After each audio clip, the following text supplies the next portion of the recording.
వివరణ ఉంది అధ్యక్ష.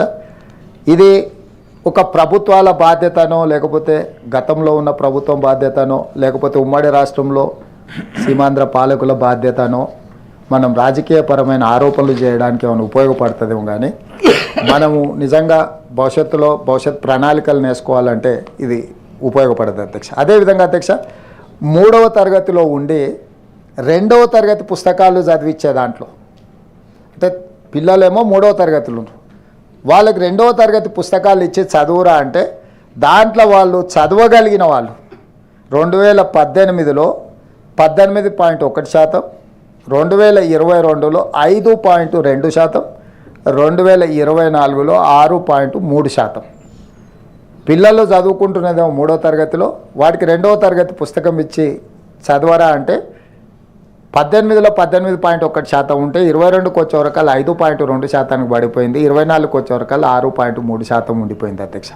అదేవిధంగా 5వ తరగతిలో ఉండి కనీసం 2వ తరగతి పుస్తకాలను 3లో నోడు 2ది సమస్య ఉండొచ్చు, కానీ 5వ తరగతిలో ఉన్నోడికి 2వ తరగతి పుస్తకాలు ఇచ్చే చదువురా అంటే 2018లో 43.6%, 2022లో 31.7%, 2024కి వచ్చేవరకల్లా 31.5% అధ్యక్ష. అదేవిధంగా లెక్కలకు వద్దాం అధ్యక్ష. భాష చదువు ఇది పక్కన పెడితే లెక్కల విషయానికి వస్తే 3వ తరగతిలో ఉండి కనీసం 2వ తరగతి లెక్కలైనా చేయరా అని చెప్తే 2018లో వాళ్లకు 34.5%, 2022లో 28.7%, 2024కి వచ్చేవరకల్లా 31% అధ్యక్ష. అంటే 3వ తరగతిలో ఉండి 2వ తరగతి లెక్కల విషయం. అదేవిధంగా 5వ తరగతిలో ఉండి 2వ తరగతి లెక్కలనే చేయగలుగుతారేమో అని చూస్తే దాంట్లో శాతం అధ్యక్ష 2018లో 48.7%, 2022కి వచ్చేవరకల్లా 44.6%, 2024కి వచ్చేవరకల్లా 41.1% అధ్యక్ష. అంటే రోజుకి మన యొక్క విద్యార్థుల యొక్క ప్రతిభ, ఉన్న తరగతిలో ప్రతిభ గురించి పక్కన పెట్టండి అధ్యక్ష. 5వ తరగతిలో ఉన్నోని 2వ తరగతి పుస్తకాలు ఇస్తే కూడా మన ప్రభుత్వ పాఠశాలల్లో ప్రధానంగా ఈ పరిస్థితి ఉన్నది అధ్యక్ష. అదేవిధంగా 3వ తరగతిలో ఉన్న వారిలో 16% మంది పిల్లలు మాత్రమే సక్రమంగా పాఠ్య పుస్తకాలను చదవగలిగారు. 3వ తరగతిలో విద్యార్థుల్లో కేవలం 10% మాత్రమే కనీసం తీసివేతలు అంటే మ్యాథమెటిక్స్ చేయగలిగినారు అధ్యక్ష. ఉన్న క్లాస్లో ఉన్న వాళ్ళ యొక్క ప్రతిభను వాళ్ళు అంచనా వేసి చదవమంటే 16% చదువులో, 10% లెక్కలలో ఉన్నారు అధ్యక్ష. అదేవిధంగా అధ్యక్ష 2014 నుంచి 2024 వరకు గవర్నమెంట్ స్కూల్స్లలో 6,50,000 మంది తగ్గిపోయినారు అధ్యక్ష. అంటే మొత్తం పడిపోవడం జరిగింది అధ్యక్ష, డ్రాప్అవుట్స్. సో ఇట్లా ప్రతి స్థాయిలో ఈరోజు మన విద్య అనేది పూర్తిగా రోజుకు క్షీణించిపోవడం, నిర్లక్ష్యానికి లోను కావడం, లేకపోతే దాన్ని ఆధునీకరించడానికో లేకపోతే దాన్ని మనం బాగు చేయడానికో చేస్తున్న ప్రయత్నాలు ఏం పెద్దగా ఆశాజనకంగా కనిపించడం లేదు అధ్యక్ష. ప్రయత్నాలు చేసిందా చేయలేదా అనే విశ్లేషణ కంటే వాటి వల్ల వచ్చిన ఫలితాలు మాత్రం ఆశాజనకంగా లేవు అధ్యక్ష. నేను ఏ ఒక్కరి మీదనో ఆరోపణలు చేసి గత ప్రభుత్వాల మీద నెట్టేసి మా ప్రభుత్వం బాధ్యత నుంచి మేము తప్పించుకోవాలని మేము అనుకోవడం లేదు అధ్యక్ష. అదేవిధంగా రిక్రూట్మెంట్కి వస్తే 2017లో ఒక రిక్రూట్మెంట్ చేసి 8,792 మంది టీచర్లను రిక్రూట్ చేస్తే నేను రాగానే ఈ రిక్రూట్మెంట్స్ ఇమ్మీడియట్గా చేయాలా అని చెప్పి డిఎస్సి నోటిఫికేషన్ ఇచ్చి 55 రోజుల్లోనే పరీక్షలు నిర్వహించి దాదాపుగా 11,063 మంది టీచర్ రిక్రూట్మెంట్ చేసినాం. అందులో కొద్దిమంది జాయిన్ కానట్టున్నారు. 10,000+ టీచర్స్ మేము రిక్రూట్ చేసినాం అధ్యక్ష.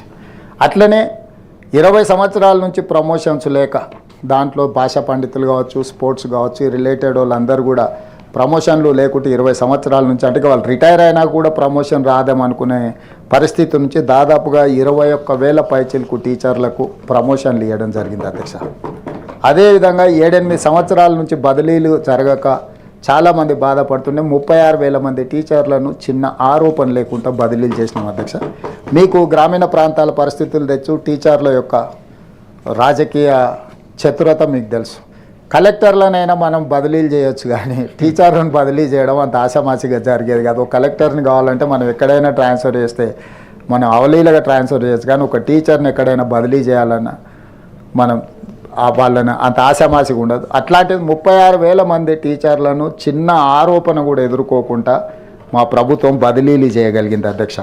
అదేవిధంగా అధ్యక్ష, ఈరోజు కొన్ని విషయాలను నేను ఈ సభ ద్వారా మన తెలంగాణ సమాజానికి నేను చెప్పదలుచుకున్నాను అధ్యక్ష.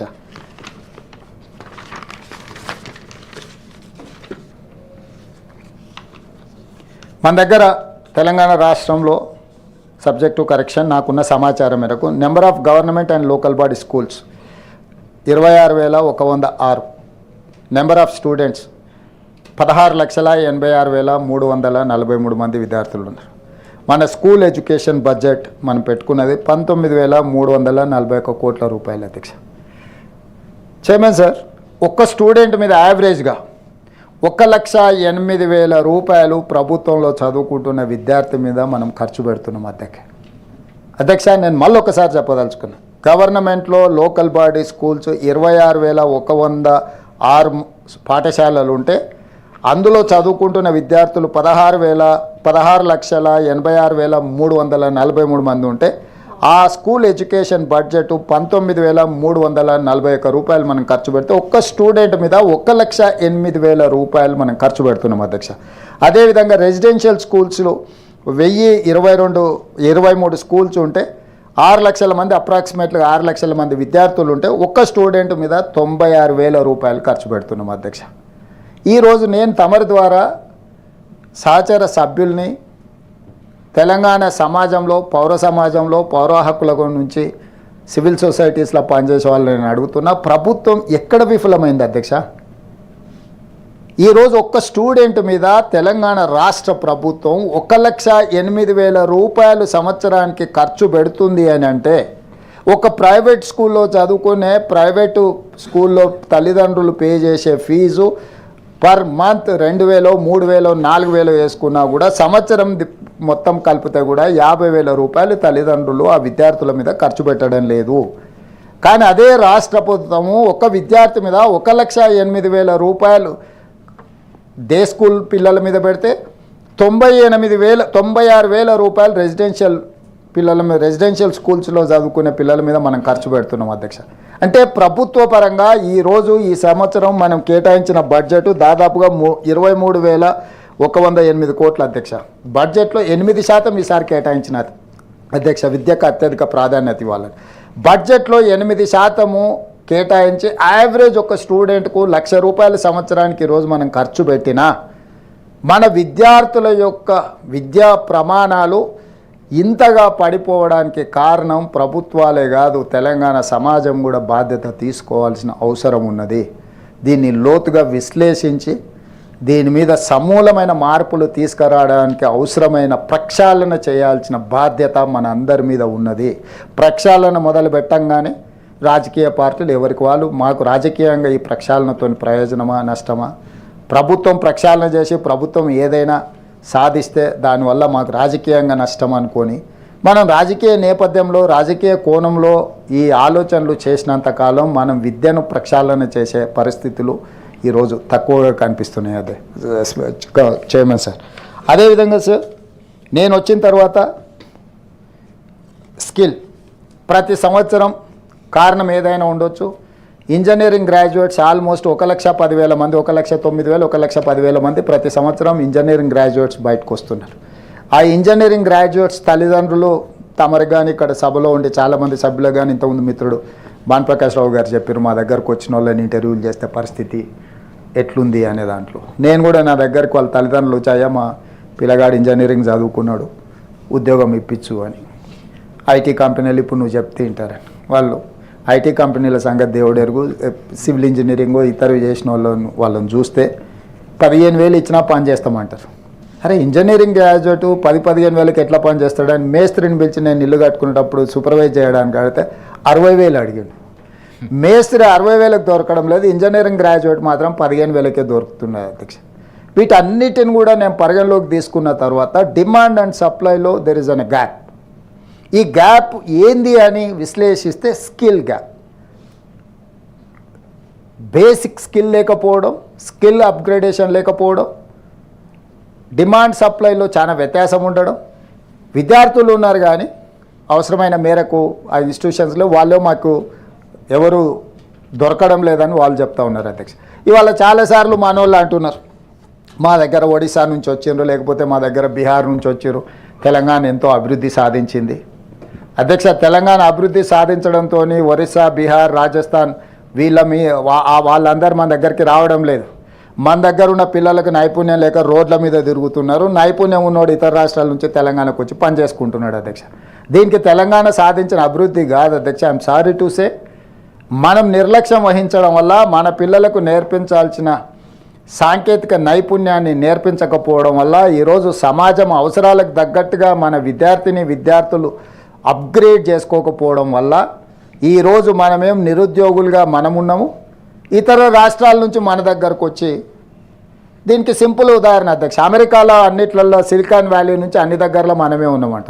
అమెరికాలో పాపులేషన్ లేక కాదు అధ్యక్ష, అమెరికాలో 35 కోట్ల పైన జనాభా ఉన్నారు. అమెరికన్స్ చదువుకోవాల్సిన చదువు సరిగ్గా చదువుకోకపోవడం వల్ల మన దగ్గర చదువుకున్న వాళ్ళు అమెరికాకి వెళ్ళి వివిధ సంస్థలకు సీఈఓలు అవుతున్నారు.